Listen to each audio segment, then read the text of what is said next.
Hello students, welcome to e study YouTube channel. तो कैसे हैं आप लोग? आई होप सब बढ़िया होंगे एंड आप अपने समर वैकेशंस एंजॉय कर रहे होंगे। सो स्टूडेंट्स, यहाँ पर आपकी है एडमिशन हेतु आवश्यक डॉक्यूमेंट्स, और ये फ़ोटो मैंने रेशवा एकेडमी से डाउनलोड किया हुआ है। लेकिन यहाँ पर एक डॉक्यूमेंट सर से मिस हो गया, जो कि मैं आपको बताने वाला हूँ।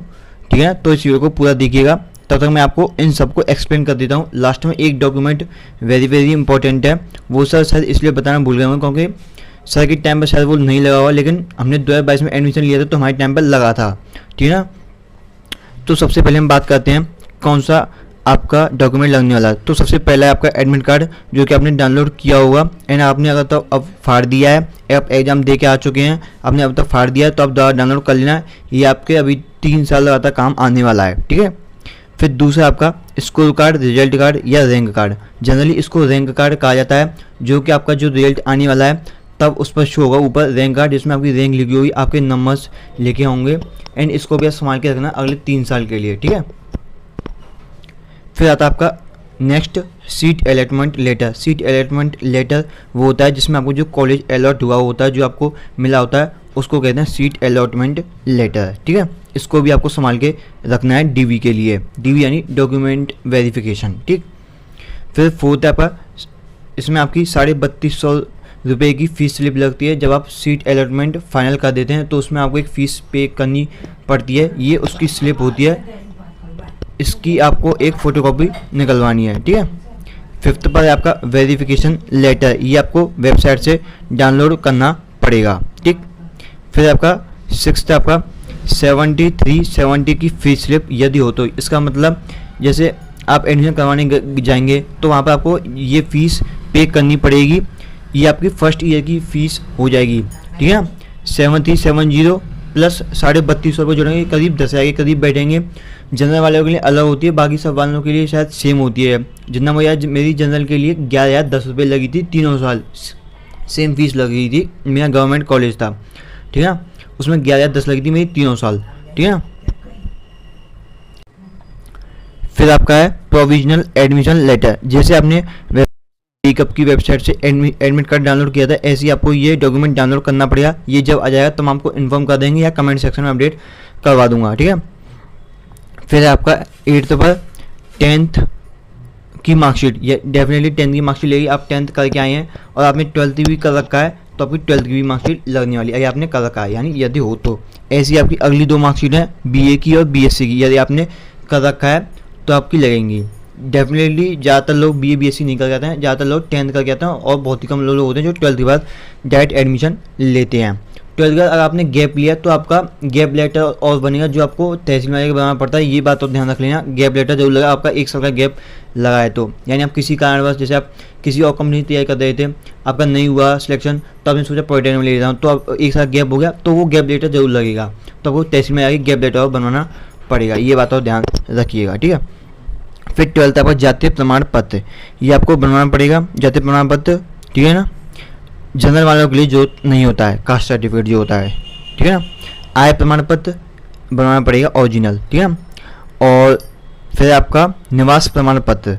अच्छा, एक बात और ध्यान रखना, ये आपका जातीय प्रमाण पत्र, निवास प्रमाण पत्र और आय प्रमाण पत्र, ये आपके लेटेस्ट 2025 के ही होने चाहिए। अब क्यों होने चाहिए? क्योंकि आपको अगले 3 साल के लिए स्कॉलरशिप भी चाहिए, तो उसमें जो लगता है वो 3 साल का ही वैलिड होना चाहिए। अब आप जैसे 2024 से लगाते हैं तो 2025 तक वैलिड, 2026 तक वैलिड, 2027 में आपका वैलिड नहीं होगा, क्योंकि 2025 में अलग इनकम दिखाएगा वो और 2027 वाले में अलग इनकम दिखाएगा, तो वो सेम होना चाहिए।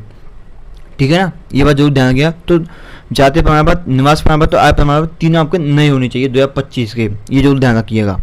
ठीक है, फिर नेक्स्ट है आपका आधार कार्ड। डेफिनेटली आधार कार्ड होना चाहिए आपको, ओरिजिनल भी लेके आना और फोटोकॉपी भी लेके आनी है। ओरिजिनल आपको चेक करते हैं कहीं आप ही तो कोई और तो नहीं उठा है आप किसी और को एडमिशन करवाने के लिए। ठीक है, फिर आपका है नेक्स्ट आय प्रमाण पत्र, निवास प्रमाण पत्र और जातीय प्रमाण पत्र की नेट कॉपी। नेट कॉपी उसको कहते हैं, जैसे आपकी जो ओरिजिनल कॉपी होगी वो तो आपकी हो ही गई, जो आपने नए बनवाने, उनका एक वेरिफिकेशन और होता है, वेरिफिकेशन फॉर्म, वो आपको निकालना पड़ता है। जनरली कोई भी निकाल देगा, ये नहीं कि जिसने आपका वेरिफिकेशन लेटर, सॉरी जिसने आपका आय प्रमाण पत्र, निवास प्रमाण पत्र और जाति प्रमाण पत्र बनवाया वही निकाल सकता है, कोई भी निकाल देगा। अब आप उनसे कहेंगे जिन्होंने बनाया वो भी निकाल के दे देगा, तो आप इनका वेरिफिकेशन और निकालवा लीजिएगा ध्यान से। ठीक है, फिर आपका नेक्स्ट है 5 पासपोर्ट साइज के फ़ोटोज़ ले जाने हैं आपको, ठीक है ना। फिर आपको नेक्स्ट लिखा है एक फाइल कवर, ये आपको ले आनी नहीं है, ये आपको कॉलेज से ही मिल जाएगी। उसमें आपको सारे डॉक्यूमेंट्स फिल किए जाते हैं, उसमें रखे जाते हैं, कॉलेज वाले रखते हैं, ठीक है। फिर आपका 2 लिफाफा जरूर लेके जाना और डाक टिकट लेके जाना, ठीक है ना। फिर आपका स्वास्थ्य प्रमाण पत्र यानी मेडिकल सर्टिफिकेट, और ये मेडिकल सर्टिफिकेट आपको प्राइवेट हॉस्पिटल से नहीं बनवाना है, ये आपको सरकारी अस्पताल से बनवाना है। जो राज्य के गवर्नमेंट हॉस्पिटल होते हैं आपके ज़िले में होगा जरूर, आपके एरिया में जरूर होगा, और वहाँ पर फीस कुछ में लगती है, कुछ में फ्री में बना देते हैं, ठीक है। तो बता दीजिएगा उनको कि हमको पॉलिटेक्निक में एडमिशन लेना है, तो हमारा ये मेडिकल सर्टिफिकेट बना दीजिए, तो वो आपसे कुछ डिटेल्स लेंगे, वो आपको बना देंगे उसके बाद, ठीक है। और फिर आपका लास्ट TC, ठीक है, TC ट्रांसफ़र सर्टिफिकेट, यानी अपने स्कूल से आप छोड़ के जाना है पॉलिटेक्निक, तो ट्रांसफ़र सर्टिफिकेट लगता है, ठीक है। अच्छा, यहाँ पर स्वास्थ्य प्रमाण पत्र के बारे में ओरिजिनल और लिख रहा है, तो हाँ ये ओरिजिनल सर्टिफिकेट ही लगेगा। आय प्रमाण पत्र भी ओरिजिनल लगता है, ये भी ध्यान रखिएगा, ठीक है। अब लास्ट जो डॉक्यूमेंट था वो था 23 पर, जो मैं आपको बता रहा था, वो आपका डॉक्यूमेंट है एंटी रैगिंग सर्टिफिकेट। ये आपको या तो कॉलेज वाले देते हैं, या आपको कॉलेज वाले बता देंगे कि ये कहाँ मिलेगा। मतलब जैसे आप कहीं भी एडमिशन कराने जाएंगे अपने कॉलेज के, तो आसपास आप देखेंगे साइबर कैफ़े लगे होते हैं डॉक्यूमेंट्स के लिए, यानी आपको प्रिंट करवाना है, आधार कार्ड प्रिंट निकलवाना है वगैरह वगैरह, डॉक्यूमेंट्स वाले जो आपके एरिया में ऐसी वहाँ लगे, तो वो आपको ये एंटी रैगिंग सर्टिफिकेट निकाल के दे देते हैं। करीब शायद 2 डॉक्यूमेंट आपको मिलेंगे, वो आपको इसमें अटैच करने पड़ते हैं।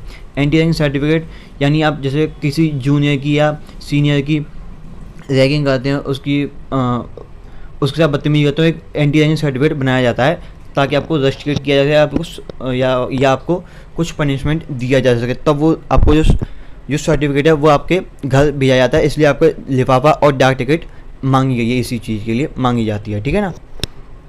सो यही आपके एडमिशन हेतु आवश्यक डॉक्यूमेंट्स। अच्छा, एक बात और ध्यान रखिएगा, जो आपका सीट अलॉटमेंट लेटर है 3rd नंबर वाला, इसमें क्या है, इसमें एक बात लिखी होगी, जो आपको कॉलेज मिला है, अगर आप उस कॉलेज से खुश हैं तो कोई बात ही नहीं है। आपको नहीं खुश हैं तो आप डेफिनेटली अगले नेक्स्ट राउंड में काउंसलिंग करवाएंगे, तो फिर कोई बात ही नहीं। जैसे आपको अपना कॉलेज पसंद आया था, तो आपको 3 दिन के अंदर ही, आई थिंक टाइम होता है, 3 दिन के अंदर ही आपको एडमिशन लेना पड़ेगा।